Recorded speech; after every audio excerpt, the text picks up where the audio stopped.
Friends, welcome to story world Tamil. இன்றைக்கி நீங்கள் கேட்க போகிற கதை சிற்பிகா சுப்பிரமணியன் எழுதிய ஒரு க்ரைம் நாவல். நாவலோட பெயர் கண்ணுக்கு தெரியாத எதிரி. வாங்க கதைக்குள்ளே போகலாம். அத்தியாயம் 1. அது ஒரு பெரிய பங்களா. கேட்டின் முன்பு வாட்ச்மேன், தோட்டக்காரன் என்று பணக்காரர்களுக்கு உண்டான எல்லா அம்சங்களும் அமைந்திருந்தது. கேட்டை மெல்ல நீக்கினான் வாட்ச்மேன். பிரகாஷ் வந்து கொண்டிருந்தான். மார்னிங் வாக்கிங் முடிந்து அவன் களைப்பாக வந்து கொண்டிருப்பதை வாட்ச்மேன் பார்த்தான். அங்கே தோட்டக்காரன் செடிகளுக்கு தண்ணீர் விட்டு கொண்டிருந்தான். அவன் வந்து தோட்டத்தில் இருக்கும் சேரில் அமர்ந்ததும் தோட்டக்காரன் வேகமாக ஓடி வந்து அன்றைய நியூஸ் பேப்பரை அந்த டேபிளில் வைத்துவிட்டு சென்றான். அடுத்த நொடியே விறுவிறுவென்று உள்ளே வீட்டுக்குள் நுழைந்து காஃபி கப்புடன் வெளியில் வந்து டேபிளில் வைத்துவிட்டு சென்றான். பிரகாஷ் அந்த காஃபியை எடுத்து அருந்தியவாறே அன்றைய நியூஸ் பேப்பரை எடுத்து படிக்க ஆரம்பித்தான். வீட்டு வேலைக்காரி ரேவதி ஏதோ கலக்கத்துடன் மெல்ல பிரகாஷை நோக்கி நடந்து வந்து கொண்டிருந்தாள். அவள் வருவதையே உன்னிப்பாக கவனித்து கொண்டிருந்த பிரகாஷ் ரேவதியை பார்த்து, என்ன ஆச்சு ரேவதி அம்மா, ஏன் ஒரு மாதிரி இருக்கீங்க? ஐயா, என்னன்னு தெரியல, பெரியம்மா இன்னும் ரூமை விட்டு வெளியவே வரல. நானும் 2-3 தடவை போய் தட்டி தட்டி பார்த்தேன்.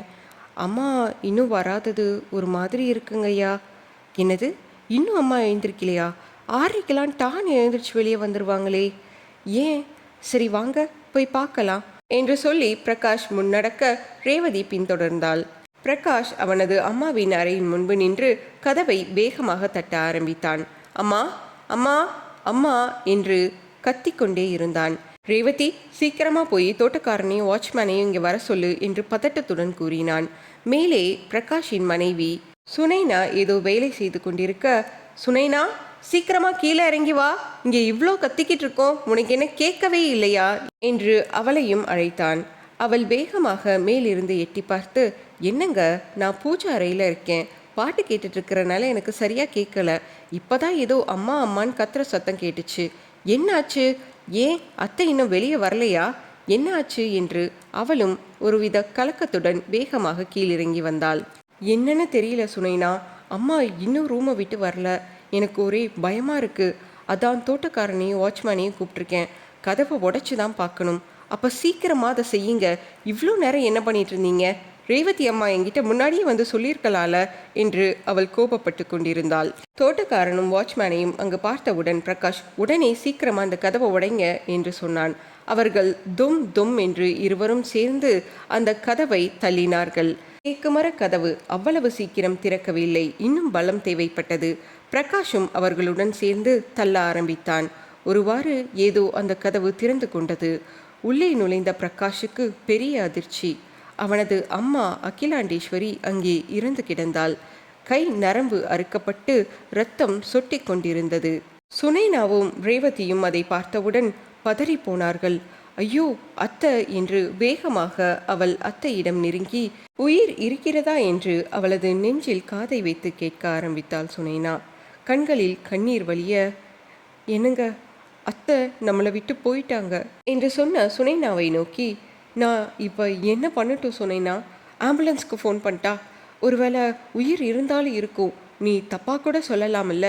இல்லைங்க, நிஜமாக தான் சொல்கிறேன், இதய துடிப்பு நின்று போயிடுச்சு, அவங்க உயிர் பிரிஞ்சு ரொம்ப நேரம் ஆயிருக்கும் என்று சுனைனா சொன்னவுடன், அப்போ நான் இப்போவே போலீஸ்க்கு ஃபோன் பண்ணுறேன், அம்மா கண்டிப்பாக கையறுத்துட்டு செத்துருக்க மாட்டாங்க, ஏதோ மர்மம் இருக்குது என்று சொல்லி போலீஸுக்கு அழைத்தவுடன் அடுத்த 15 நிமிடத்தில் இன்ஸ்பெக்டர், சப் இன்ஸ்பெக்டர், கான்ஸ்டபிள் படைசூழ அகிலாண்டேஸ்வரியின் வீட்டில் இருந்தனர். இன்ஸ்பெக்டர் ஆதித்யா அந்த வீட்டின் ஹாலில் உட்கார்ந்து கொண்டு அனைவரையும் விசாரிக்க ஆரம்பித்தார். சப் இன்ஸ்பெக்டர் அருந்ததி அகிலாண்டேஸ்வரி இருந்து கிடந்த அறையை முழுவதுமாக நோட்டம் விட ஆரம்பித்தாள். அவள் 10 நிமிடம் கழித்து வெளியில் வருவதை பார்த்தவுடன், எனி க்ளூஸ் ஃபார் மர்டர் என்று ஆதித்யா கேட்க, அருந்ததி இல்லை என்றவாறு கைகளில் சமிக்சை செய்து கொண்டே அவனை நோக்கி வந்து கொண்டிருந்தாள். ஃபைன் பிரகாஷ், அடுத்து நடக்க வேண்டிய காரியத்தை எல்லாம் கான்ஸ்டபிள்ஸ் பார்த்துக்குவாங்க. இங்கே நடந்த எல்லாத்தையுமே கான்ஸ்டபிள்ஸ் கிட்ட விலா வரியாக சொல்லிடுங்க, அவங்க எழுதி வாங்கிக்குவாங்க. அருந்ததி, வாங்க போலாம் என்று அவளை அழைத்து கொண்டு வெளியில் நடையை கட்டினான் ஆதித்யா. இப்போவே நம்ம கமிஷனர் ஆஃபீஸ்க்கு போகணும், அவர் உடனே நம்மளை பார்க்கணும்னு சொல்லியிருக்காரு. என்ன அவசரம் திடீர்னு என்று அருந்ததி கேட்க, தெரியலையே, அவசரமாக உடனே பார்க்கணுன்னு மட்டும்தான் சொன்னார், வேற எதுவுமே சொல்லலை.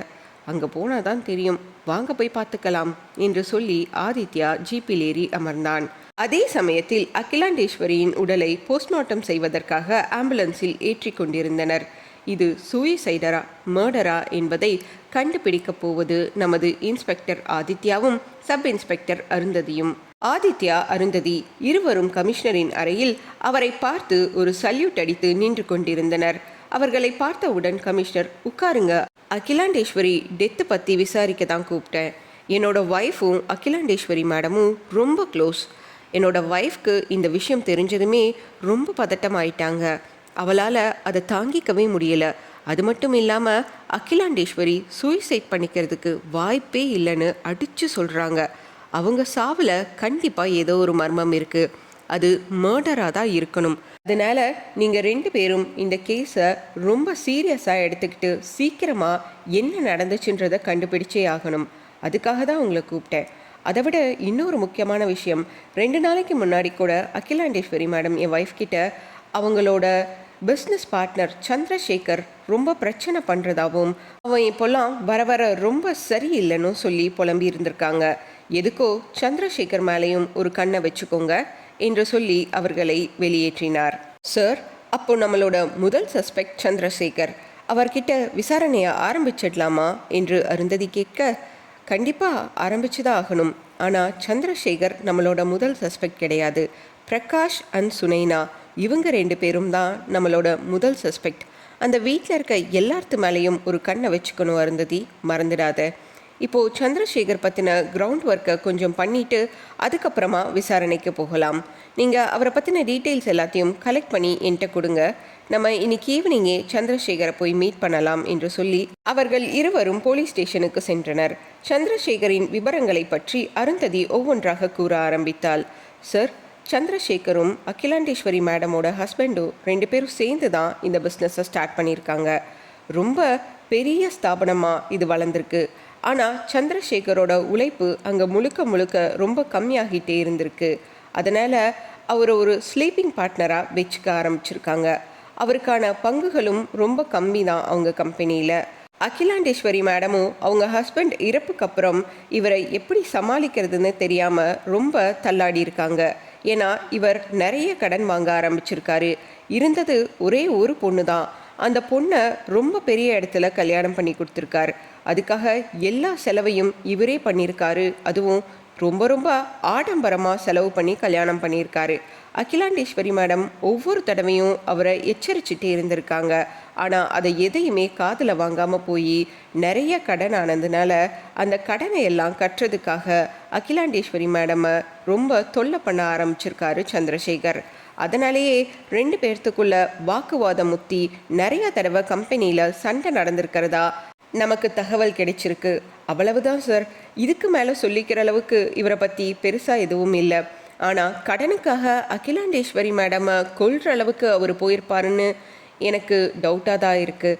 ஏன்னா அவங்க நினச்சாதான் இவருக்கு காசை கொடுக்க முடியும். பிரகாஷால் எந்த ஒரு விதத்துலேயும் அவருக்கு யூஸ் இல்லை அப்படிங்கிறது அவருக்கு நல்லாவே தெரியும். மாலை 5 மணி அளவில் சந்திரசேகரின் வீட்டில் அருந்ததியும் ஆதித்யாவும் இருந்தனர். சார், நீங்கள் வருவீங்கன்னு எனக்கு தெரியும். என்னைய விசாரிக்கிறதுக்கு இவ்வளோ சீக்கிரம் வருவீங்கன்னு தான் நான் எதிர்பார்க்கல என்று அவர் கூற, ஆதித்யா உடனே, அப்போது நாங்கள் கேட்கறதுக்கு முன்னாடியே நீங்கள் எல்லாத்தையும் சொல்கிறதுக்கு தயாராக இருப்பீங்க போல. சொல்லுங்கள் சார், எதனால் அகிலாண்டேஸ்வரி இறந்துருப்பாங்கன்னு நீங்கள் நினைக்கிறீங்க? இது சூயிசைடாக இருக்குமா இல்லை மர்டராக இருக்குமா? ஏதாச்சும் உங்களுக்கு டவுட் இருக்கா என்று கேட்க, சார், எனக்கு அகிலாண்டேஸ்வரி இறந்ததில் ஒரு பெரிய வருத்தம் தான். ஏன்னா அவங்க எனக்கு ரொம்ப ரொம்ப பிடிச்சமான ஒரு பெண். நான் அவங்கள சின்ன வயசுலேருந்து பார்த்துட்ருக்கேன். அவங்க கணவர் இறந்ததுக்கப்புறமும் அவ்வளோ ஸ்ட்ராங்காக இந்த பிஸ்னஸை பில்ட் பண்ணாங்க. நான் கூட இந்த பிஸ்னஸை எப்படியாச்சும் டேக் ஓவர் பண்ணிடலாம்னு என்னென்னமோ பண்ணி பார்த்தேன். அதுக்கான இடத்தையே அவங்க கொடுக்கல. எனக்கு அதுவே அவங்கக்கிட்ட ரொம்ப பிடிச்சிருந்துச்சு. ரொம்ப ரொம்ப தைரியமான ஒரு அயர்ன் லேடினே சொல்லலாம். கண்டிப்பாக அவங்க சூசைட் பண்ணிக்கிறதுக்கு வாய்ப்பே இல்லை. அதில் நான் உறுதியாக இருக்கேன். அப்புறம் இன்னொரு விஷயம், எனக்கு நிறைய கடன் இருக்குது. அந்த கடனுக்காக நான் அவங்கள கொன்றுக்கலான்னு உங்களுக்கு சந்தேகம் வந்திருக்கிறதுக்கு 90% வாய்ப்பு இருக்குது. உண்மைதான், எனக்கு நிறைய கடன் இருக்குது. ஆனால் அந்த கடனெல்லாம் கட்ட முடியாத அளவுக்கு நான் மோசமான நிலைமையில் இல்லை. நானும் அகிலாண்டேஸ்வரியோட கணவரும் சேர்ந்து போயஸ் கார்டனில் ரொம்ப ரொம்ப ஒரு முக்கியமான இடத்த வாங்கி போட்டிருக்கோம். இப்போ அந்த இடத்த விற்றாவே எனக்கு இருக்க கடன் எல்லாமே தீர்ந்து போயிடும். அந்த இடத்த விற்கிறதுக்காக தான் நான் அகிலாண்டேஸ்வரி கிட்ட பேசிக்கிட்டு இருந்தேன். அதில் 2 பேர்த்துக்கும் வாக்குவாதம் வந்ததெல்லாம் உண்மைதான். அவங்களுக்கு அந்த இடத்த விற்கிறதுல உடன்பாடு இல்லை. நான் ரொம்ப ரொம்ப வற்புறுத்திக்கிட்டே இருந்தேன். ஏன்னா எனக்கு அந்த ஒரு இடத்த விற்றாவே என்னோட பிரச்சனை எல்லாமே தீர்ந்துடும். ஏன்னா அது ஒரு டபுள் டிஜிட்டில் க்ரோர்ஸில் விற்கிற லேண்டு. அதை எதுக்காக நான் வச்சுக்கிட்டு இருக்கணும்? எனக்கு அதை விட முக்கியமான நிறைய ப்ராப்பர்ட்டிஸ் இருக்குது. அது மட்டும் இல்லாமல் அவங்க பிஸ்னஸ்லேருந்து வருஷம் எனக்கு ப்ராஃபிட்டே ஏகப்பட்டது வருதுங்க சார். நான் என்னோடய வாழ்க்கையை அந்த ப்ராஃபிட்டை வச்சு அனுபவித்து வாழ்ந்துக்கிட்டு இருக்கேன். எந்த ஒரு பிரச்சனையுமே இல்லை. அப்படியா? அப்போது அந்த இடத்த யாருக்கு விற்கலான் இருந்தீங்க? எதுக்காக இவ்வளவு தூரம் அந்த இடத்த மட்டுமே விற்கணும்னு நீங்கள் சொல்லிக்கிட்டு இருக்கீங்க? அதுக்கான ரீசன் ஏதாவது இருக்கா என்று அருந்ததி கேட்டவுடன், மேடம், எப்படி கரெக்டாக பாயிண்ட்டை பிடிச்சிட்டீங்க? ஆமாம், அந்த இடத்த கேட்டு ஒரு முக்கியமான எம்எல்ஏ கிட்டேருந்து எனக்கு நிறைய ஆஃபர் வந்துச்சு. சரி, ரொம்ப அதிகமான விலை கொடுத்து வாங்கிறதுக்கு ரெடியாக இருக்காரு, அதனாலேயே இந்த இடத்த விற்கலான்னு நான் அகிலாண்டேஸ்வரி கிட்ட சொன்னேன். சொல்லப்போனால் அந்த எம்எல்ஏ அகிலாண்டேஸ்வரியை 2-3 தடவை மிரட்டினதாக கூட எனக்கு செய்தி கிடச்சிச்சு.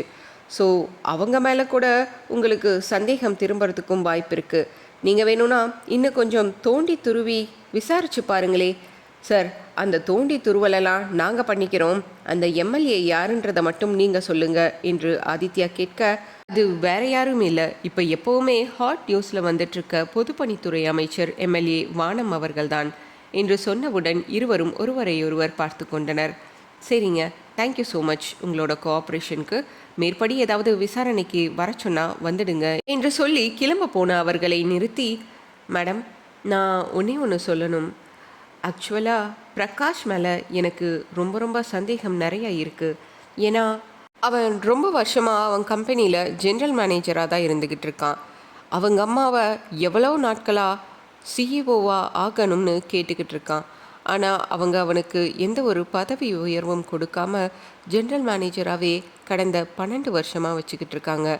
அது கூட ஒரு வேளை காரணமாக இருக்கலாம். நீங்கள் ஏன் அந்த வகையிலையும் விசாரிக்கக்கூடாது என்று தயங்கி சந்திரசேகர் அவர்களிடம் சொன்னான். Okay, will do our best என்று சொல்லி ஆதித்யா அருந்ததியை பார்த்தான்.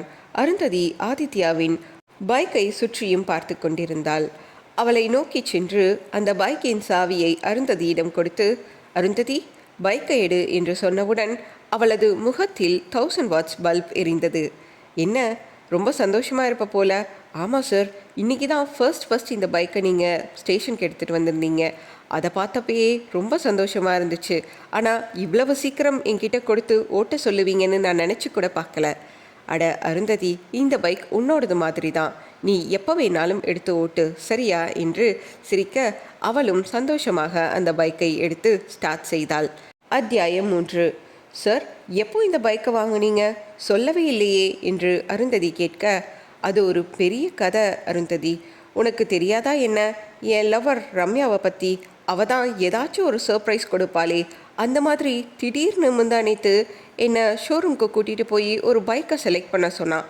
நான் கூட ரம்யாவோட தம்பிக்கு தான் பைக் செலக்ட் பண்ண சொல்கிறான்னு நினச்சிட்டு பார்த்துட்டு இருந்தா, கடைசியில் பைக் சாவியை கொடுத்து உனக்கு தான் அப்படின்னு சொல்லிட்டா.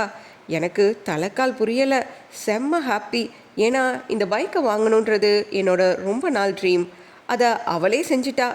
நம்ம சம்பளத்தில் இதை வாங்குறதெல்லாம் ரொம்ப கஷ்டம். அவள் தான் ஐடியில் இருக்காளே, இஷ்டத்துக்கு செலவு பண்ணுறா. நம்மளுக்கும் இந்த மாதிரி ஏதாவது லாட்ரி அடித்தாதான் உண்டு என்று ஆதித்யா சொல்லி சிரிக்க அருந்ததியும் சேர்ந்து சிரிக்க ஆரம்பித்தாள். சரி, சிரிச்சுக்கிட்டே எங்கே போகிறோன்னு கூட தெரியாமல் போயிட்டுருப்ப போல அருந்ததி. பைக்கை எடுத்ததும் எங்கே போகிறோன்னே தெரிய மாட்டேனுது சார். தானா பைக்கு பறக்குது, நம்மளும் அது கூட பறந்துக்கிட்டு இருக்கோம். ஏய் அருந்ததி, நிஜ உலகத்துக்கு வா. நம்ம இப்படியே பறந்துட்டு இருக்கக்கூடாது, சரியா? இப்போ அமைச்சர் வானம் வீட்டுக்கு வண்டியை விடு என்று சொன்னவுடன், சார், அவர் வீட்டுக்கு வேண்டாம் சார். போனால் வளன் பேசியே அறுப்பார். காதுலேருந்து ரத்தமே வரும் சார். அவர்கிட்ட ரொம்ப நேரம் பேச போகிறதில்ல, நான் வேற ஆள்கிட்ட தான் விசாரிக்க போகிறேன். ஜஸ்ட்டு போய் பார்த்துட்டு மட்டும் வந்துடலாம். ஏதாச்சும் ஒரு சின்ன க்ளூ கிடைச்சாலும் நம்மளுக்கு கேஸ்க்கு ரொம்ப ஹெல்ப்ஃபுல்லாக இருக்கும் அருந்ததி, அதனால தான். ஓகே சார் என்று சொல்லி அமைச்சரின் வீட்டுக்கு சென்றனர். அங்கு சென்றவுடன் பிஏ நேரடியாக அமைச்சரை பார்க்க அழைத்து சென்றார்.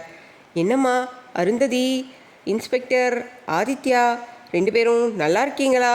ரொம்ப நாளா ஆளக்கானமே, பந்தோபஸ்தில் எதுலையாவது பார்த்தா தான் உண்டு.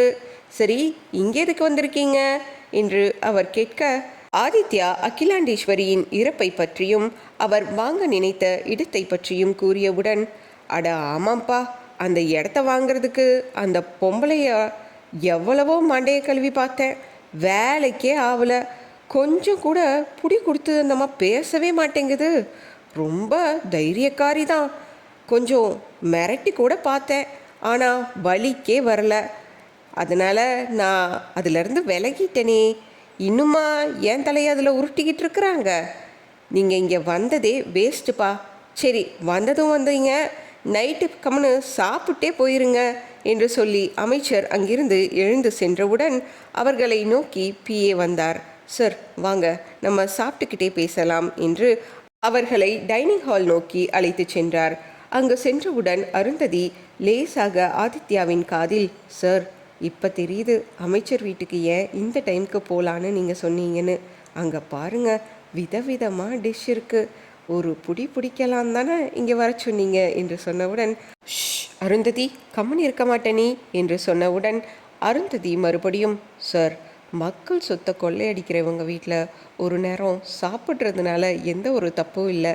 அட்லீஸ்ட்டு ரிலாக்ஸ்டாக மனசுக்கு பிடிச்ச மாதிரி வயிறு முட்டை சாப்பிடலால. இந்த மாதிரி அப்பப்போ ஏதாவது ஒரு கேஸ்க்கு வந்து வந்து சாப்பிட்டு போகலாமே சார் என்று சொல்லி பல்லை காட்டினாள் அருந்ததி. அவளை கொட்ட போன ஆதித்யா ஒருவாறு சுதாரித்து கொண்டு, கம்முன்னு சாப்பிட்றியாமா தெய்வமே என்று கெஞ்சினான். ஆதித்யா அமைச்சரின் பிஏவை நோக்கி சென்று, சார் அப்புறம் ரொம்ப பிஸியா?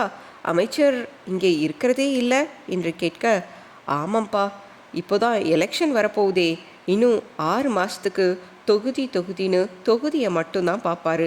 அப்போ தானே ஓட்டு கிடைக்கும். சரி, யார் உங்களுக்கு அந்த இட விவகாரத்தை பற்றி சொன்னது? அதில் இவரை எதுக்குப்பா கோத்து விட்டீங்க? தேவையில்லாமல் இங்கெல்லாம் வந்து விசாரிச்சுக்கிட்டு அதுக்கு வேற என்னை சத்தம் போடுவார் என்று கடிந்து கொண்டான் பிஏ. சார், எங்கள் கடமை, அதனால் நாங்கள் வந்து கேட்குறோம். விடுங்க சார், ஏதாவது ஒன்று சொல்லி சமாளிச்சுக்கோங்க. ஆமாம், அவர் வேற எங்கேயோ இடம் வாங்கிட்டதா கேள்விப்பட்டேன். அட, அதுக்குள்ளே நியூஸ் வெளியே வந்துருச்சா? இது வரைக்கும் எங்கேயுமே தெரியாதுன்னு நினச்சிட்டு இருந்தேன். அட, அதை ஏன்பா கேட்குற? நயன்தாரா வீட்டு பக்கத்துலேயே தான் இடம் வேணும்னு பிடிவாதமாக நின்று கடைசியில் அந்த அம்மா வீட்டு பக்கத்துலேயே இடத்தையும் வாங்கிட்டாரு. அடுத்த மாதம் பாலக்கால் போட்டு அதே மாதிரி வீடு கட்ட போகிறதாவும் சொல்லிக்கிட்டு இருக்காரு. இவரோட இம்சை தாங்க முடியல. இங்க இருந்துக்கிட்டு ஏன் தலை தான் உருளுது என்று பிஏ சலித்து கொண்டான். யோ, இந்த விஷயம்லாம் நம்மளுக்குள்ள இருக்கட்டும், வெளியே எங்கேயும் போகக்கூடாது சொல்லிட்டேன். அப்புறம் என்ன நடக்கும்னு உனக்கே தெரியும்ல என்று பிஏ சொல்லிவிட்டு செல்ல, ஆதித்யா அருந்ததியை அழைத்து கொண்டு அங்கிருந்து சென்றான். சார், அப்போது ஃப்யூச்சரில் டெய்லியும் நம்ம அமைச்சர் நயன்தாரா மேடமோட பசங்க உயிர் உலக் 2 பேர்த்துக்கும் சல்யூட் அடிக்க போகிறாருன்னு சொல்லுங்க. அவர் சல்யூட் அடித்தா என்ன, டாட்டா காட்டினா நமக்கு என்ன? வாமா போய் கேஸை பார்க்கலாம். உன்னை வீட்டில் ட்ராப் பண்ணிவிட்டு நானும் வீட்டுக்கு கிளம்புறேன். நைட் டியூட்டிக்கு கரெக்டாக எல்லாரும் போயிட்டாங்கல்ல என்று விசாரித்து கொண்டே ஆதித்யா வண்டியை எடுத்தான். அத்தியாயம் 4. அடுத்த நாள் ஸ்டேஷன் வந்தவுடன் அருந்ததி ஆதித்யாவிடம் அகிலாண்டேஸ்வரியின் போஸ்ட்மார்ட்டம் ரிப்போர்ட்டை கொடுத்தாள். எனிதிங் இன்ட்ரெஸ்டிங் அருந்ததி என்று கேட்ட ஆதித்யாவை நோக்கி, சார் நிறைய இன்ட்ரெஸ்டிங்காக இருக்குது. கண்டிப்பாக இந்த கேஸ் நம்மளுக்கு ஒரு பெரிய தலைவலி தான். இதை சீக்கிரமாக முடிச்சே ஆகணும் என்ற அருந்ததியிடம், என்ன ஃபைண்டிங்ஸ் எல்லாம் வந்திருக்கு போஸ்ட்மார்ட்டம் ரிப்போர்ட்டில் சொல்ல அருந்ததி. சார், அகிலாண்டேஸ்வரி அம்மாவோட டெத்துக்கான மெயின் ரீசன் கை நரம்பு அறுக்கப்பட்டு ரத்தம் நிறையா வெளியே போனது தான். ஆனால் அதை விட ஒரு முக்கியமான விஷயம், அவங்க தூக்க மாத்திரை சாப்பிட்ருந்துருக்காங்க.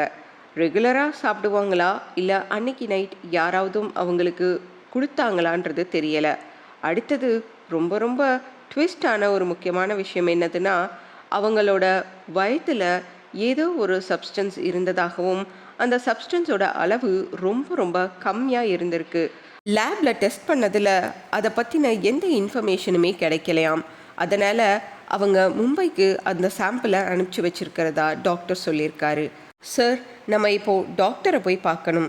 ஏன்னா நிறைய விஷயங்கள் தெளிவில்லாமல் இருக்குது போஸ்ட்மார்ட்டம் ரிப்போர்ட்டில். அவரை போய் சந்தித்து பேசினா ஏதாவது ஒரு தெளிவான விஷயம் நம்மளுக்கு தெரிய வரும்னு எனக்கு தோணுது என்று அருந்ததி சொல்லியவுடன் ஓகே லெட்ஸ் கோ என்று ஆதித்யா வெளியில் வர, சார் பைக்கு இன்னைக்கு எடுத்துகிட்டு வரலையா? நீங்கள் பைக்கில் வருவீங்கன்னு நினச்சேன். அட நீ வேற அருந்ததி, என்னால் டெய்லியும்லாம் அந்த பைக்கை யூஸ் பண்ண முடியாது. அதுக்கு பெட்ரோல் அடிக்கிற அளவுக்கு நம்மளுக்கு பாக்கெட்டில் கேஷ் வர்றதில்லையே என்று சொல்லி சிரிக்க, சரிங்க சார் வாங்க நம்ம போகலாம் என்று ஜீப்பை எடுத்து இருவரும் ஹாஸ்பிட்டல் நோக்கி சென்றனர்.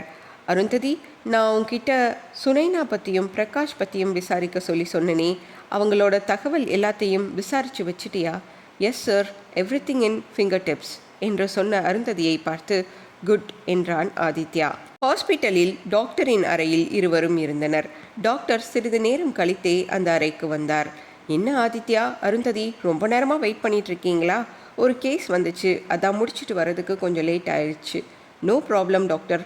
அப்புறம் ரிப்போர்ட்டை பார்த்தோம் நாங்கள்.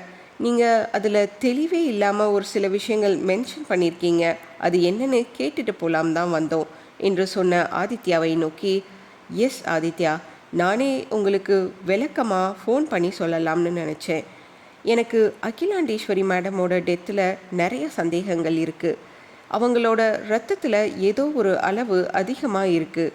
அது ஏன் திடீர்னு அதிகரிச்சிச்சின்னு தெரியலை. சொல்லப்போனால் இன்னும் 6 மாதம் இல்லை 1 வருஷத்தில் கண்டிப்பாக அவங்க இயற்கையான மரணம் அடைஞ்ச மாதிரி தான் நடந்திருக்கிறதுக்கு வாய்ப்பு நிறையா இருக்குது. ஒருவேளை ஹார்ட் அட்டாக் இல்லைன்னா பிளட் கிளாட் அந்த மாதிரி ஏதாவது ஒரு விஷயம் நடந்திருக்கணும்.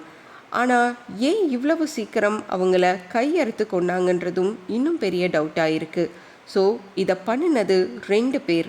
ஒருத்தவங்க ஸ்லோ பாய்சன் மாதிரி ஏதோ ஒரு விஷயத்த அவங்களுக்கு டெய்லியுமே கொடுத்துட்டு வந்துட்டு இருந்திருக்காங்க. அதுதான் அந்த சப்ஸ்டன்ஸாக அவங்க வயிற்றில் கிடச்சிருக்கு. அதுக்கப்புறம் இன்னொருத்தவங்க கையை அறுத்து கொலை செஞ்ச பார்த்துருக்காங்க. எதுக்காக அவங்க அப்படி பண்ணினாங்கன்னு தெரியல. 2 பேருமே வேற வேற ஆட்கள். 2 பேர்த்துக்குமே வேற வேற மோட்டிவ் இருந்திருக்கு. ஸோ 2 கொலையாளிகளை நீங்கள் கண்டுபிடிக்கணும் என்று டாக்டர் சொன்னவுடன் அருந்ததி வியப்பாக டாக்டரையே பார்த்து கொண்டிருந்தாள்.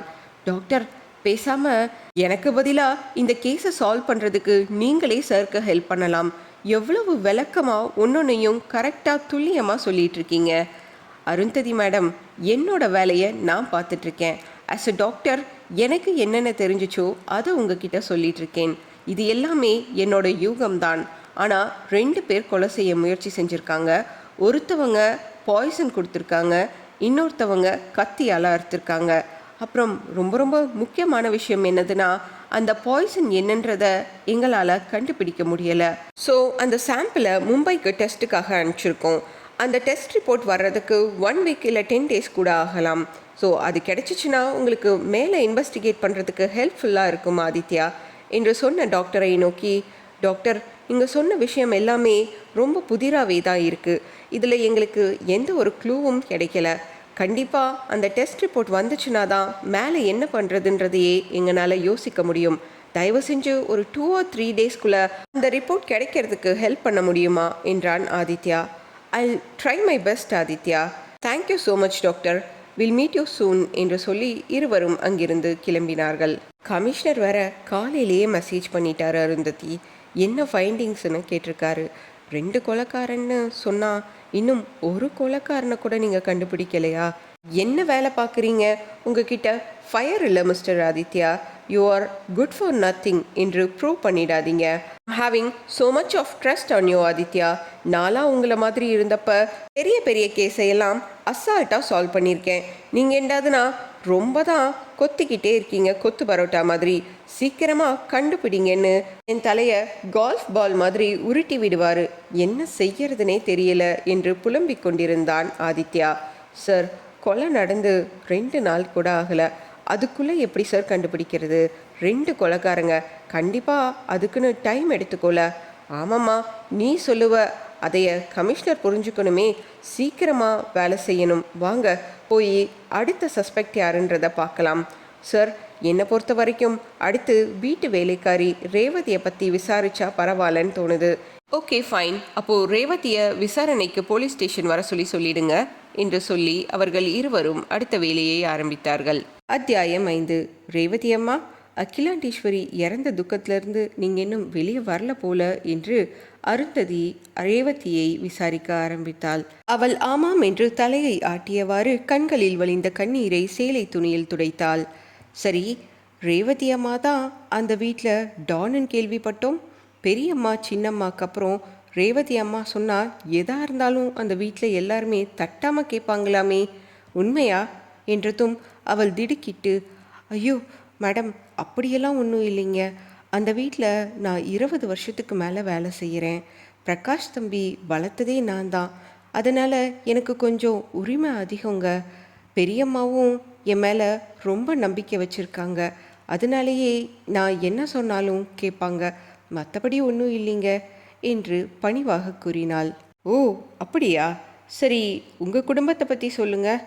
என் வீட்டுக்காரர் இறந்து ஒரு 15 வருஷம் இருக்குங்க. முழுக்க முழுக்க அகிலாண்டேஸ்வரி அம்மா தான் என் குடும்பத்தையும் பார்த்துக்கிட்டாங்க. எனக்கு 2 பசங்க. மூத்த பையனுக்கு கல்யாணம் ஆகி குழந்தை குட்டின்னு அவன் கோயம்புத்தூரில் செட்டில் ஆயிட்டானுங்க. 2வது பையனுக்கு இன்னும் கல்யாணம் ஆகலை. ஆனால் ஏதாச்சும் ஒரு தொழில் செஞ்சு முன்னேறணும்னு வெறியோடு இருக்கான். அதனாலேயே பார்த்து பார்த்து காசு சேர்த்து வச்சுக்கிட்டு இருக்கோம் நானும் என் மகனும் என்று முடித்தாள். ஓ, அப்போது உங்களுக்கு பணத்தேவை இருக்குது, சரியா? பணத்துக்காக நீங்கள் ஏன் அகிலாண்டேஸ்வரி அம்மாவை கொலை செஞ்சுருக்கக்கூடாது என்றதும் அவள், ஐயோ, என்னோட குலதெய்வமே அகிலாண்டேஸ்வரி அம்மா தான். நீங்கள் என்ன வார்த்தை சொல்லிட்டீங்க? அந்த வார்த்தையை கூட என்னால் காதில் கேட்க முடியாது. இந்த நிமிஷமே நான் தூக்கில் தொங்கிடுவேன். அந்த மாதிரி ஒரு பழியை யாராவது என் மேலே போட்டாங்கன்னா என்னால் தாங்கிக்கவே முடியாது மேடம். தயவு செஞ்சு என் குலதெய்வத்தை கொன்னதா எம்எல்ஏயே பழி போடாதீங்க என்று ஓவென்று ஒப்பாரி வைத்து அழுக ஆரம்பித்தாள். சரி சரி, calm down Revathi, calm down. நான் உங்களை ஒன்றும் சொல்லலை. உங்களோட குலதெய்வம் அகிலாண்டேஸ்வரி அம்மா தான் நாங்கள் நம்பிட்டோம். புதுமா, இந்த வீட்டில் உங்களுக்கு யார் மேலேயாவது சந்தேகம் இருக்கா? சந்தேகப்படுற மாதிரி கடந்த சில நாட்களாக யாராவது நடந்துக்கிட்டாங்களா? அம்மா எப்போவுமே ஆஃபீஸ் விஷயத்தை வீட்டுக்கு கொண்டு வர மாட்டாங்க. ஆனால் பார்ட்னர் ஐயா சந்திரசேகர் மட்டும் அப்பப்போ வீட்டுக்கு வருவாருங்க. வந்தால் ஏதாச்சும் பேசிக்குவாங்க. அப்படி பேசிக்கும் போது கேட்ட ஒரு விஷயம், அவங்க இடத்த விற்கிறத பற்றி பேசிக்கிட்டாங்க. ஆனால் அம்மாவுக்கு அதில் உடன்பாடு இல்லை.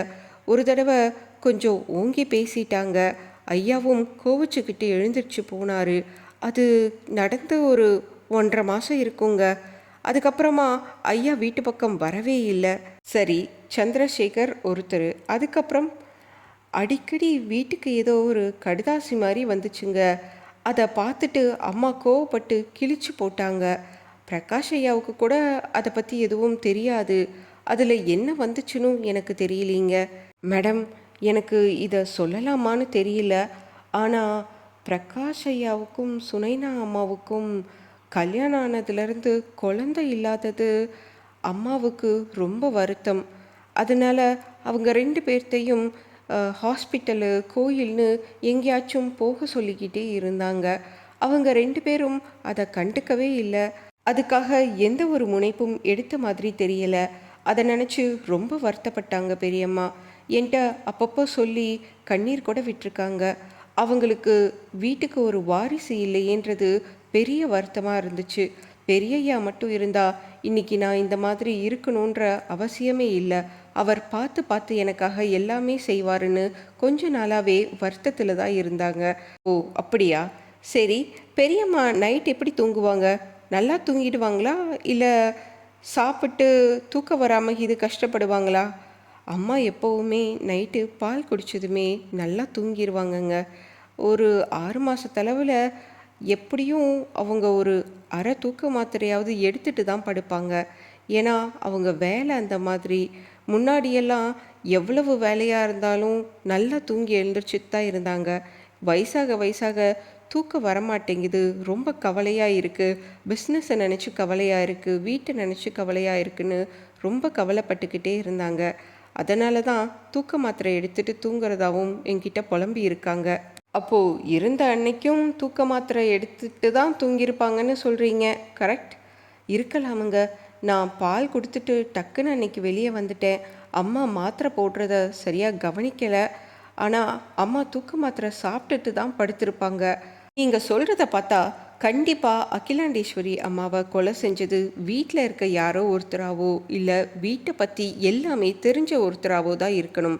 தூக்க மாத்திரை சாப்பிட்றது, அவங்க பெட்ரூம் பற்றின விஷயங்கள், உங்கள் வீட்டை பற்றி விஷயங்கள் எல்லாமே தெரிஞ்ச ஒருத்தரால் தான் அந்த வீட்டுக்கு வந்து அறைக்குள்ளே புகுந்து யாருக்கும் தெரியாமல் கையை அறுத்துட்டு போயிருக்காங்க. அதுவும் காலையில் 3 மணிலேருந்து 5 மணிக்குள்ளே இந்த வேலை நடந்திருக்கு. மேடம், 5 மணினா கண்டிப்பாக தோட்டக்காரன், வாட்ச்மேன், நான் எல்லாருமே முழிச்சிட்டு தான் இருப்போம். 4 மணிக்கு மேலே எப்படியும் வீட்டுக்குள்ளே யாருமே வந்திருக்க முடியாது. ஏன்னா பிரகாஷ் சார் 5 மணிக்கெல்லாம் எழுந்திரிச்சு வாக்கிங் போக ஆரம்பிச்சிடுவார். நானும் எழுந்திரிச்சு எல்லா வேலையுமே செய்ய ஆரம்பிச்சிடுவேன். மேலே சுனைனா அம்மாவும் பூஜை அறையில் வேலையை ஆரம்பிச்சிடுவாங்க. டெய்லியுமே அவங்க 5:30க்கெல்லாம் பூஜை பண்ணுற வழக்கம் இருக்குது. நீங்கள் சொல்கிறத பார்த்தா கொலைகாரன் 3 மணிக்கெல்லாம் வந்து அகிலாண்டேஸ்வரி அம்மாவை கொண்டுட்டு போயிட்டான்னு சொல்கிறீங்க. அந்த மாதிரியெல்லாம் சொல்லிங்க மேடம். ஆனால் வீட்டுக்கு யார் வந்திருப்பாங்க, எப்படி வந்திருப்பாங்கன்னு எனக்கு தெரியலீங்க. சரி, அப்போது நீங்கள் இப்போ போகலாம். எங்களுக்கு எப்போ தேவைப்படுதோ அப்போ கூப்பிடும் போதெல்லாம் வரணும், சரியா என்று ரேவதியை அனுப்பி வைத்தாள் அருந்ததி. பின்னர் வெளியில் வந்த அருந்ததியை பார்த்த ஆதித்யா, ஒரு காஃபி குடிச்சிட்டே பேசலாமா அருந்ததி என்று இருவரும் பக்கத்தில் இருக்கும் காஃபி கடைக்கு சென்றனர். சார், எனக்கெனமோ ரேவதி மேலே கொஞ்சம் டவுட் இருக்குது. எனக்கும் தான் அருந்ததி. கண்டிப்பாக அந்த அம்மா எதையும் மறைக்குது. 20 வருஷத்துக்கு மேலே அந்த அம்மா அந்த வீட்டில் வேலை பார்த்துட்ருக்குறாங்க. அவங்க கண்டிப்பாக கொலைகாரனுக்கு உதவி செஞ்சுருக்கணும், இல்லை கொலைகாரியாகவும் இருக்கலாம். அதுக்கான மோட்டிவ் என்னன்றதை தான் நம்ம இப்போ கண்டுபிடிக்கணும். அதுக்கு முன்னாடி எனக்கு நீங்கள் ஒரு ஹெல்ப் பண்ணுமே. அந்த வீட்டில் இருக்க தோட்டக்காரன், வாட்ச்மேன், டிரைவர், அந்த மாதிரி யார் யாரெல்லாம் வேலை செய்கிறாங்களோ அவங்கக்கிட்ட எல்லாம் டீப்பாக விசாரிக்க வேண்டியது இருக்குது. எவ்வளோக்கு எவ்வளோ துருவி கேள்வி கேட்க முடியுமோ அவ்வளோக்கு அவ்வளோ துருவி கேட்டு என்னென்ன க்ளூவெல்லாம் கிடைக்குதோ அதை எல்லாத்தையுமே உன்னிப்பாக கவனித்து எடுத்துகிட்டு வாங்க. அது நம்மளுக்கு எந்த வகையிலையாவதும் ஒரு லீடை கொடுக்கலாம் கொலைகாரனை கண்டுபிடிக்கிறதுக்கு என்று சொல்லி அருந்ததியை ஆதித்யா அனுப்பி வைத்தான். அத்தியாயம் 6. ஆதித்யா சுனைனா, பிரகாஷ் இருவரையும் விசாரிப்பதற்காக காவல் நிலையத்திற்கு அழைத்திருந்தான். அவர்கள் இருவரும் வந்தவுடன் காத்திருக்கும் அறையில் பிரகாஷை அமர வைத்துவிட்டு சுனைனாவை மட்டும் விசாரிக்க அழைத்து சென்றாள் அருந்ததி. சுனைனா மேடம், உங்களுக்கு கல்யாணம் ஆகி எத்தனை வருஷம் ஆகுது? 7 வருஷம். அப்புறம் உங்கள் மாமியாரை பற்றி நீங்கள் என்ன நினைக்கிறீங்க? அவங்க உங்களை எப்படி நடத்துனாங்க? உங்களோட நேட்டிவ், அப்பா அம்மா பற்றியெல்லாம் சொல்ல முடியுமா? மேடம், எங்களுக்கு கல்யாணம் ஆகி 7 வருஷம் ஆகுது. அரேஞ்ச்டு மேரேஜ் தான். இது வரைக்கும் என் மாமியார் என்னை தங்கமாக தான் பார்த்துக்கிட்டாங்க. ஒரு நாள் கூட என்னை திட்டுனது கிடையாது, எதுக்காகவும் என்னை கடிஞ்சிக்கிட்டதும் கிடையாது. எனக்கு பூஜை செய்கிறதுனா ரொம்ப பிடிக்கும், புக்ஸ் ரீட் பண்ண ரொம்ப ரொம்ப பிடிக்கும். அதே தான் எப்போவுமே நான் வீட்டில் செஞ்சிட்ருப்பேன்.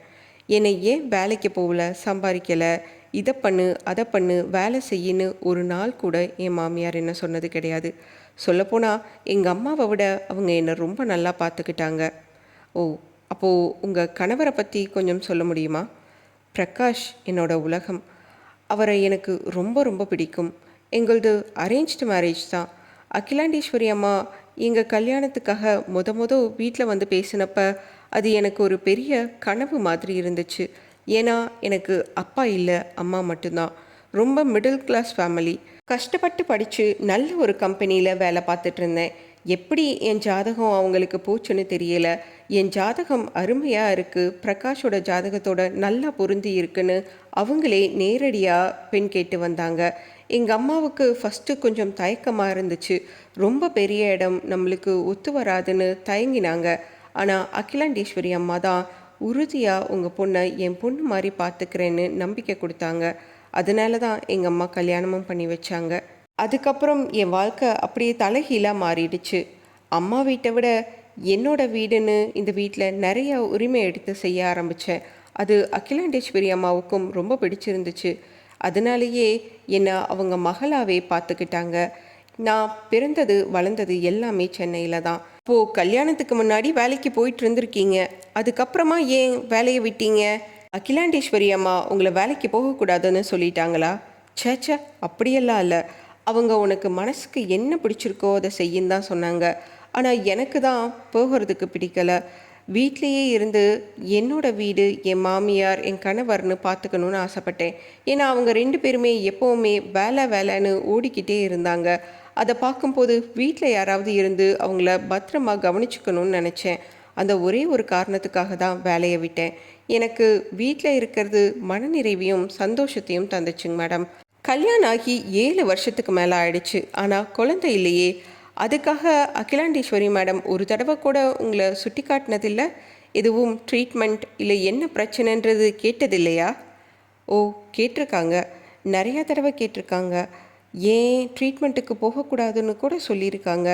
நாங்கள் தான் ஜஸ்ட் 7 இயர்ஸ் தானே ஆயிருக்கு, இன்னும் கொஞ்சம் டைம் எடுத்து பார்க்கலாம், இன்னும் ஒரு 2 வருஷம் நம்மளாவே ட்ரை பண்ணலாம்னு நினச்சிட்டு இருந்தோம். எங்களுக்குள்ள நம்பிக்கை அதிகமாக இருந்துச்சு. கண்டிப்பாக எங்களுக்கு இன்னும் 1 வருஷத்துக்குள்ளே குழந்தை இருக்கும்னு நாங்கள் நம்பினோம். அதனாலேயே ட்ரீட்மெண்ட்டை பற்றி யோசிக்கலை. கொஞ்சம் அம்மாவுக்கு அதில் மன வருத்தம் தான். ஆனால் எங்களோட முடிவுக்கு அவங்களும் அதுக்கப்புறமா சரின்னு சொல்லிட்டாங்க. அகிலாண்டேஸ்வரி அம்மா தற்கொலை பண்ணியிருப்பாங்கன்னு நீங்கள் நினைக்கிறீங்களா? கண்டிப்பாக கிடையவே கிடையாது. அவங்க எல்லாத்துக்குமே ஒரு ரோல் மாடலாக இருந்தவங்க. நிறையா பேர்த்துக்கு தைரியம் சொல்லி வாழ்க்கை கொடுத்தவங்க. அவங்க கோலத்தனமாக தற்கொலை பண்ணிக்கிற அளவுக்கு கீழே இறங்கி போகவே மாட்டாங்க. இது தற்கொலையாக இருக்க வாய்ப்பே இல்லை madam.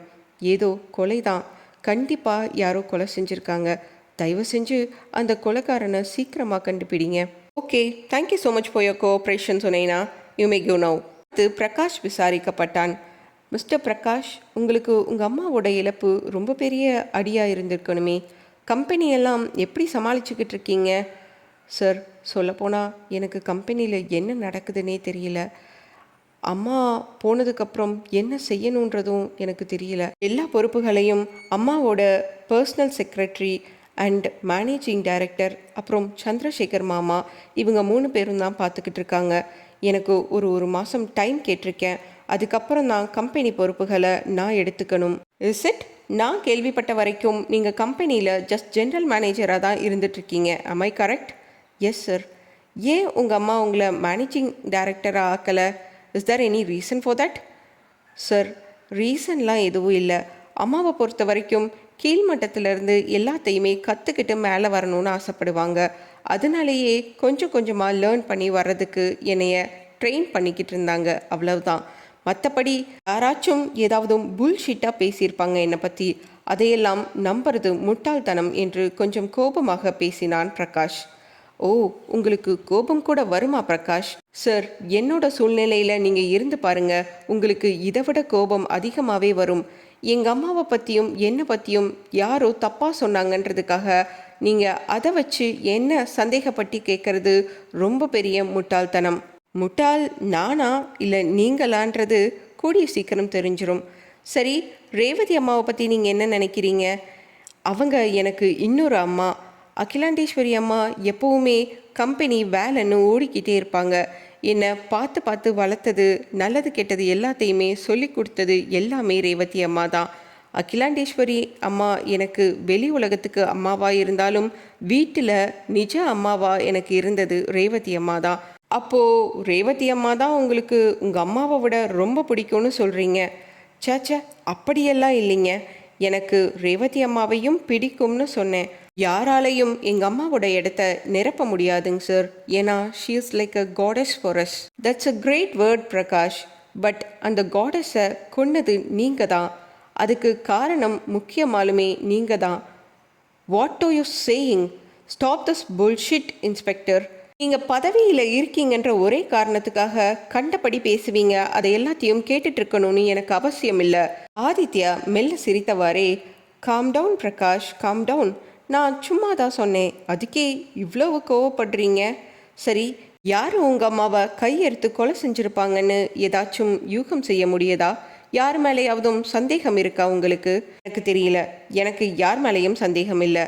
As a police officer நீங்கள் தான் குற்றவாளியை கண்டுபிடிக்கணும். கொலைகாரனை சீக்கிரமாக கண்டுபிடிங்க என்று சொல்லி அவன் எழுந்தான்.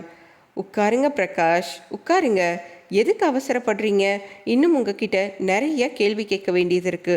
வேணா கொஞ்சம் நேரம் டைம் எடுத்துக்கோங்க. கான்ஸ்டபிள், ஒரு கூல்ட்ரிங்க்ஸ் வாங்கிட்டு வாப்பா, சார்க்கு கொடு என்று சொல்லிவிட்டு ஆதித்யா வெளியில் சென்றான். பிரகாஷின் முகம் முழுக்க வியர்வை துளிகள். கர்ச்சீஃபை எடுத்து துடைத்து கொண்டே கான்ஸ்டபிள் கொண்டு வந்து வைத்த கூல்ட்ரிங்க்ஸை எடுத்து குடிக்க ஆரம்பித்தான். சிறிது நேரம் கழித்து ஆதித்யாவும் அருந்ததியும் அந்த விசாரணை அறைக்குள் வந்தனர். பிரகாஷ், உங்ககிட்ட நாங்கள் சில உண்மைகளை சொல்லலாமா என்றதும் அவன் திடுக்கிட்டு இருவரையும் பார்த்தான். உங்களுக்கு இந்த சொத்தில் 50% தான் எழுதப்பட்டிருக்கு, அது தெரியும் தானே? உங்ககிட்ட உங்கள் அம்மா இறந்தப்ப லாயர் சொன்னாங்களா இல்லை அதுக்கு முன்னாடியே சொன்னாங்களான்னு எங்களுக்கு தெரியாது. ஆனால் அது தெரிஞ்சதுக்கப்புறம் நீங்கள் ஒரு பெரிய சதி திட்டத்தை உருவாக்கி இருக்கீங்க. அதன் விளைவாக தான் உங்கள் அம்மா கொல்லப்பட்டிருக்காங்க. உங்கள் அம்மா அவங்க சம்பாரித்த சொத்தை எல்லாத்தையும் ஒரு ட்ரஸ்ட்டை ஆரம்பித்து அந்த ட்ரஸ்ட்டுக்கு எல்லாத்தையுமே எழுதி வச்சுருக்காங்க. அது மட்டும் இல்லாமல் அந்த ட்ரஸ்ட்டை யார் வழி நடத்தணும், எப்படியெல்லாம் வேலையெல்லாம் செய்யணும் என்றதை 2 வருஷத்துக்கு முன்னாடியே ப்ராப்பராக லாயர்கிட்ட எல்லா டாக்குமெண்ட்ஸையுமே ப்ரொவைட் பண்ணியிருக்காங்க. அவங்க தெளிவாக தான் இருந்திருக்காங்க. முதல்ல இருந்தே இந்த சொத்தில் உங்களுக்கு சேர வேண்டிய ஒரு சில விஷயங்கள் மட்டும்தான் சேரணும்னு. ஏன், அதுக்கான காரணம் என்னன்றது உங்களுக்கு தெரியுமா பிரகாஷ்? தெரியாது என்றவாறு தலையை அசைத்தான். ஓகே, அந்த உண்மையையும் நாங்களே சொல்லிடுறோம். ஏன்னா நீங்கள் அகிலாண்டேஸ்வரி அம்மாவோட சொந்த பையன் கிடையாது, தத்தெடுத்த பையன். இந்த விஷயம் ஊர்லேயும் சரி உலகத்துக்கும் சரி யாருக்குமே தெரியாது. am I right? நீங்கள் அடாப்டட் சைல்டு தானே? அவன் திடுக்கிட்டு எழுந்து நின்றான். இது இது உங்களுக்கு எப்படி தெரியும்? எல்லாமே ரேவதி அம்மா மூலமாக தான் தெரிஞ்சிச்சு பிரகாஷ். ரேவதி அம்மாவா? ரேவதி அம்மா என்ன செஞ்சாங்க? அவங்களுக்கு இது தெரியாதே. ஏன் ரேவதி அம்மாவை இதுக்குள்ளே கொண்டு வரீங்க? உங்களோட இன்னொரு வளர்ப்பு அம்மா அகிலாண்டேஸ்வரி அம்மா வளர்ப்பு அம்மாவாக இருந்தாலுமே அவங்க உங்கள் மேலே பாசம் வைக்கலை. அதுக்கான காரணம் நீங்கள் சொந்த பையன் கிடையாது. ஆனால் ரேவதி அம்மா உங்கள் மேலே நிறைய பாசம் வச்சு உங்களை பார்த்து பார்த்து வளர்த்துருக்காங்க. அவங்களோட சொந்த மகன்களை விட உங்கள் மேலே அதிகமான பாசத்தை வச்சுருக்காங்க. அதனாலேயே உங்களுக்கு எந்த ஒரு கஷ்டம் வந்தாலும் அவங்களால தாங்கிக்க முடிஞ்சதில்லை. இன்னொன்று சொல்லணும்னா, கம்பெனியில் உங்கள் அம்மா உங்களை நடத்தின விதம், வீட்டில் அவங்க நடந்துக்கிட்ட விதம், பாசம் காட்டாமல் ஒதுக்கியே வச்சுருந்தது எல்லாமே ரேவதி அம்மா டெய்லியுமே பார்த்துக்கிட்டு இருந்திருக்காங்க. அது மட்டும் இல்லாமல் கம்பெனியில் நடக்கிற விஷயங்கள் எல்லாத்தையுமே நீங்கள் ரேவதி அம்மா கிட்ட சொல்லிட்டு வந்துட்ருக்கீங்க. அதுவும் அவங்களுக்கு ஒரு பெரிய உத்வேகத்தை கொடுத்துருக்கு. எதுக்குன்னா உங்கள் அம்மாவை கொலை செய்யறதுக்கு. என்ன சொல்கிறீங்க? என்னோட ரேவதி என்னோட அம்மாவை கொலை செஞ்சது? S, you are right. ரேவதி அம்மாவுக்கு இப்போ சமீபத்தில் ஒரு பெரிய உண்மை தெரிய வந்திருக்கு. அதாவது சொத்தில் சென்னையில் அவங்க ஆரம்பித்து அவங்க ஒவ்வொன்றா சேர்த்து வச்ச எல்லா சொத்தையுமே ட்ரஸ்டின் பேரில் எழுதி வச்சுருக்காங்க. சொந்த ஊரில் இருக்க வீடு சொத்துக்களை மட்டும்தான் உங்கள் பேரில் எழுதி வச்சுருக்காங்க. ஏன்னா உங்களை அடாப்ட் பண்ணுறதுக்கான முக்கியமான ரீசன் அகிலாண்டேஸ்வரி அம்மாவோட கணவர். அவங்க தான் உன்னை கண்டிப்பாக தத்தெடுத்து வளர்த்தணும்னு பிடிவாதமாக இருந்திருக்காரு. அதனால அவர் சம்பாதிச்ச சொத்து, அவரோட பூர்வீக சொத்தை எல்லாத்தையும் உங்கள் பேரில் எழுதி வச்சுருக்காங்க. மற்றபடி அவங்க கஷ்டப்பட்டு உருவாக்கின ஸ்தாபனம் எல்லாமே ட்ரஸ்ட்டுக்கு சொந்தமானதுன்றது ரேவதி அம்மாவுக்கு தெரிய வந்திருக்கு. அது மட்டும் இல்லாமல் அந்த கம்பெனியில் நீங்கள் எப்போவுமே ஒரு ஜென்ரல் மேனேஜராக மட்டும்தான் இருக்க முடியுன்றது ரேவதி அம்மாவால் ஏற்றுக்கவே முடியலை. எப்போவுமே நீங்கள் அதை நினச்சி தான் ரொம்ப ஃபீல் பண்ணி அழுதுருக்கீங்க. எப்படியாச்சும் இந்த கம்பெனி எல்லாமே உங்கள் பேரில் வரணும்னு அவங்க ஆசைப்பட்டிருக்காங்க. அதுக்காக அவங்க செஞ்ச ஒரு விஷயம்தான் அகிலாண்டேஸ்வரி அம்மாவை கொலை செய்கிறது. தெரிஞ்சோ தெரியாமலோ நீங்களும் ஒரு காரணக்கர்த்தாவாயிட்டீங்க அகிலாண்டேஸ்வரி அம்மாவோட இறப்புக்கு. No no, that's impossible. Revathi அம்மா ஏன் இப்படி செஞ்சாங்க என்று உடைந்து அழுக ஆரம்பித்தான் பிரகாஷ். அத்தியாயம் 7. ரேவதியை அருந்ததியும் ஆதித்யாவும் கைது செய்து அழைத்து சென்றனர். அதை பார்த்த பிரகாஷ் பொறுக்க முடியாமல், ஏன் ரேவதி அம்மா என் மேலே அவ்வளோ அன்பு வச்சிங்க? அந்த அன்புக்காக கொலை செய்கிற அளவுக்கு துணிஞ்சிட்டீங்களே. ஆனால் என்னோட அம்மாவை எனக்கு எவ்வளவு பிடிக்கணும் உங்களுக்கு தெரியுமா? பெரிய தப்பு செஞ்சிட்டீங்க, என்னால் உங்களை மன்னிக்கவே முடியாது என்று கோபமாக கத்தினான். கண்ணு, தம்பி, என்னை மன்னிச்சிருப்பா. நீ ஒவ்வொரு நாளும் உங்கள் அம்மா கிட்ட மகன்கிற அங்கீகாரம் கிடைக்கிறதுக்காக கெஞ்சிக்கிட்டே இருந்த. அதை சின்ன வயசுலேருந்து நான் பார்த்துக்கிட்டே தான் இருக்கேன். இன்னும் எப்போ தான் அவங்க உன்னை ஏற்றுக்குவாங்கன்னு எனக்கு தெரியலை. அதனால தான் உணர்ச்சி வசப்பட்டு இந்த மாதிரி பண்ணிட்டேன்ப்பா. என்னை தயவு செஞ்சு மன்னிச்சிடு. நீ சந்தோஷமாக இருக்கணும், அது மட்டும்தான் என்னோட ஒரே ஆசை என்று அழுது கொண்டே அவள் சென்றாள்.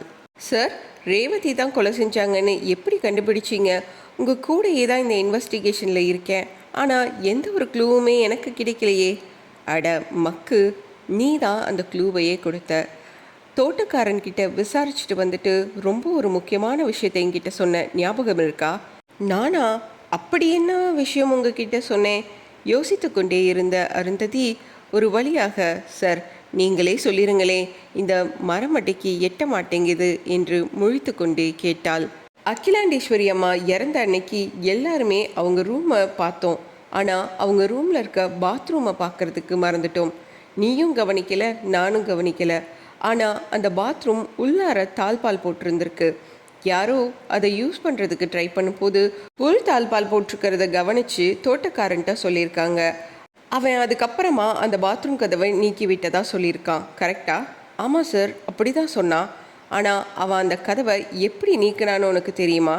அங்கே தான் கொலைகாரன் செஞ்ச ஒரு பெரிய தப்பு வெளியே வந்திருக்கு. நான் மறுபடியும் தோட்டக்காரன்ட்ட போய் விசாரித்தப்போ அவன் சொன்னது என்னென்னா, ரேவதி அம்மா தான் கதவை உடைக்க வேணான்னு சொல்லி பின்பக்கமாக கூட்டிகிட்டு போய் அந்த பாத்ரூமில் இருக்க கிளாஸ் எல்லாம் ஒன்றா ரிமூவ் பண்ணி அது மேலே ஏறி உள்ளார போய் அந்த பாத்ரூம் கதவை நீக்க சொல்லியிருக்காங்க. ஸோ இந்த விஷயம் ரேவதி அம்மாவுக்கு தெரிஞ்சிருக்கு அப்படின்னா கண்டிப்பாக ரேவதி தான் யாருக்கும் தெரியாமல் உள்ளார போய் அகிலாண்டேஸ்வரியை கொலை செஞ்சுட்டு அதை தற்கொலை மாதிரியே செட்டப் செஞ்சு மறுபடியும் தப்பிக்கிறதுக்காக அந்த பாத்ரூம் வழியாக வரும்போது பதட்டத்தில் அந்த பாத்ரூம் கதவை உள்ளார தாழ்பால் போட்டுட்டு வெளியே வந்திருக்காங்க. நம்ம செஞ்ச ஒரு பெரிய பிளண்டர் மிஸ்டேக் இது. ஆனால் எப்படியோ விசாரணையில் கடைசியில் வெளியே வந்துடுச்சு. எப்பேற்பட்ட கொலைகாரனாக இருந்தாலும் கடைசியில் ஏதாவது ஒரு வகையில் தப்பு செஞ்சே தீர்வான்.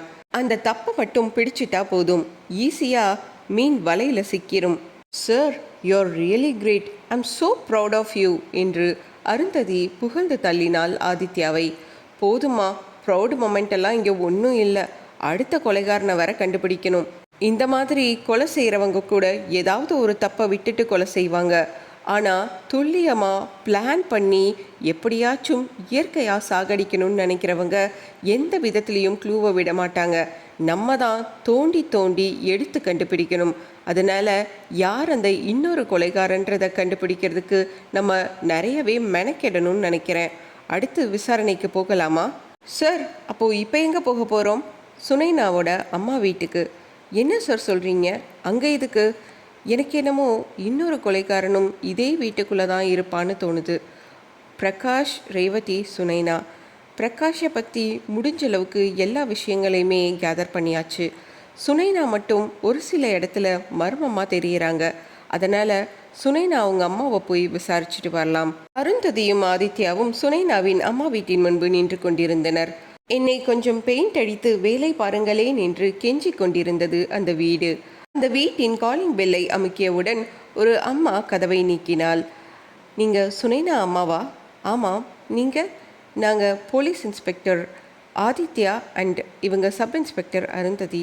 உங்ககிட்ட கொஞ்சம் விசாரிக்கணும் என்று சொன்னவுடன் அவர்கள் இருவரையும் உள்ளே அழைத்து சென்று அமர வைத்து காஃபி போட்டு எடுத்து வந்தாள்.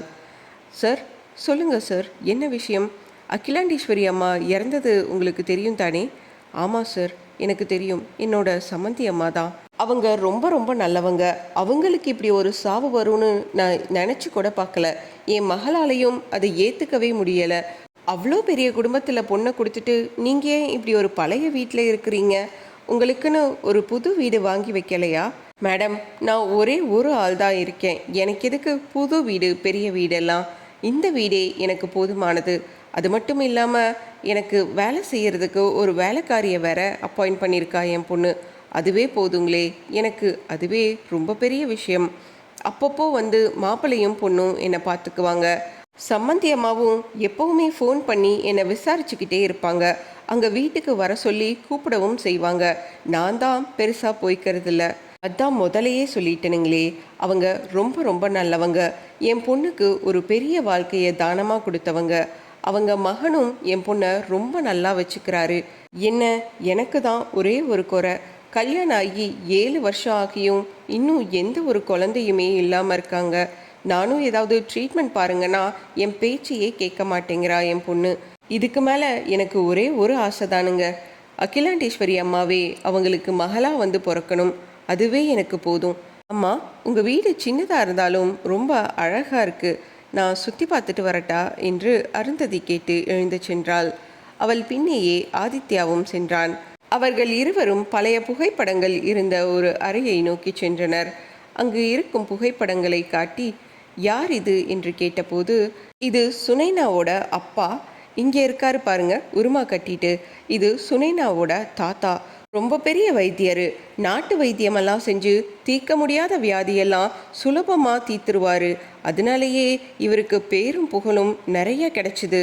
அவ்வளவு பெரிய வைத்தியராக இருந்தாலுமே அவரால் அவரோட சொந்த பையனையே காப்பாற்ற முடியல. அதனாலேயே ரொம்ப நொடிஞ்சிட்டாரு. சுனைனாவுக்கு ஒரு 8 வயசு இருக்கும்போது அவளோட தாத்தாவும் தவறிட்டாரு. எப்பவுமே தாத்தா பின்னாடியே தான் சுற்றிக்கிட்டு இருப்பா. தாத்தா நிறைய விஷயங்களை அவளுக்கு சொல்லி கொடுத்துருக்காரு. அதனாலேயே புத்தகமும் கையுமாவே தான் உட்கார்ந்துட்டு இருப்பா. இங்கே இருக்க எல்லா புத்தகங்களையும் படிச்சிருக்கா. ஓ, இவ்வளோ புத்தகங்கள் இருக்கு. எல்லாமே சுனைனாவோட தாத்தாவுதா? ஆமாங்க, எல்லாமே வைத்தியம் சம்பந்தப்பட்ட புத்தகங்கள் தான். ஒரு சில புத்தகங்களை அவரே எழுதியிருக்காரு. ஒரு சில புத்தகங்கள் அவரோட குரு தந்ததாகவும் சொல்லியிருக்காரு. அதனாலேயே இந்த புக்ஸ் எல்லாமே பத்திரமா இருக்கணும்னு சுனைனா அப்பப்போ வந்து எல்லாத்தையுமே சுத்தம் செஞ்சு மறுபடியும் எடுத்து வைப்பா. அவளுக்கு புத்தகங்கள் தான் உயிர், உலகம். சரிங்கம்மா, ரொம்ப நன்றி. நாங்கள் இங்கே விசாரிச்சுட்டு போனதா சுனைனா கிட்ட எதுவும் சொல்லிக்க வேண்டாம். ஜஸ்ட் ஒரு ஜென்ரல் என்கொயரி தான், மற்றபடி வேறு எதுவுமே இல்லை. நீங்கள் உங்கள் உடம்பை பார்த்துக்கோங்க என்று சொல்லி அருந்ததியும் ஆதித்யாவும் அங்கிருந்து கிளம்பினார்கள். அத்தியாயம் 8. ஆதித்யா டாக்டருக்கு ஃபோன் செய்து, சார், அந்த மும்பையிலேருந்து டெஸ்ட் ரிப்போர்ட் வந்துடுச்சா? அந்த சப்ஸ்டன்ஸ் என்னன்றதை கண்டுபிடிக்க முடிஞ்சிச்சா? இன்னும் இல்லை ஆதித்யா, நானும் ஃபாலோ அப் பண்ணிக்கிட்டே தான் இருக்கேன். பட் ஸ்டில் அந்த சப்ஸ்டன்ஸோட எக்ஸாக்ட் நேமை அவங்களால ப்ரொக்யூர் பண்ண முடியலை. Okay doctor, no problem. எனக்கு ஒரே ஒரு ஹெல்ப் மட்டும் பண்ண முடியுமா? அந்த சப்ஸ்டன்ஸ் ஏதாச்சும் ஒரு மூலிகையோட சம்மந்தப்பட்டதான் மட்டும் பார்த்து சொல்கிறீங்களா? பிளான்ட் பேஸ்ட் ஹெர்ப் ஏதாச்சுமா தான் கண்டிப்பாக அது இருக்கணும்னு எனக்கு தோணுது. ஸோ அதை மட்டும் எனக்கு வெரிஃபை பண்ணி சொன்னீங்கன்னா it will be much helpful doctor. Sure Aditya, wait for few minutes என்று சொல்லி அந்த காலை கட் செய்தார் டாக்டர். பின்பு அரை மணி நேரம் கழித்து மறுபடியும் டாக்டர் ஆதித்யாவுக்கு ஃபோன் செய்து, யூஆர் கரெக்ட் ஆதித்யா, எப்படி உங்களுக்கு தெரிஞ்சிச்சு அது ஏதோ ஒரு மூலிகை தானே? அது மூலிகை தானாமா, ஆனால் அந்த மூலிகை அழிஞ்சு வர தாவரங்களில் ஒரு மூலிகையாமா. அதனால அது பெருசாக யாருமே பயன்படுத்தினதும் கிடையாது. அதை கண்டுபிடிச்சிட்டாங்க. அந்த டெஸ்ட் ரிப்போர்ட்டை நாளைக்கு நம்மளுக்கு அனுப்பிச்சி வைக்கிறதா சொல்லியிருக்காங்க. அந்த மூலிகையோடு சேர்த்து வேற ஒரு மூலிகையையும் கலந்துருக்காங்க. அதனால தான் நம்மளால் அந்த பாய்சனஸ் சப்ஸ்டன்ஸை கண்டுபிடிக்க முடியாமல் இருந்திருக்கு. எனிவே, மும்பை லேபில் அதை கண்டுபிடிச்சு பிரித்து எடுத்து அது என்னங்கிறதையும் சொல்லிட்டாங்க. Okay doctor, thank you so much என்று சொல்லி அந்த காலை கட் செய்துவிட்டு, அருந்ததி, சுனைனாவை உடனே விசாரணைக்கு அழைச்சிட்டு வாங்க என்று சொன்னான்.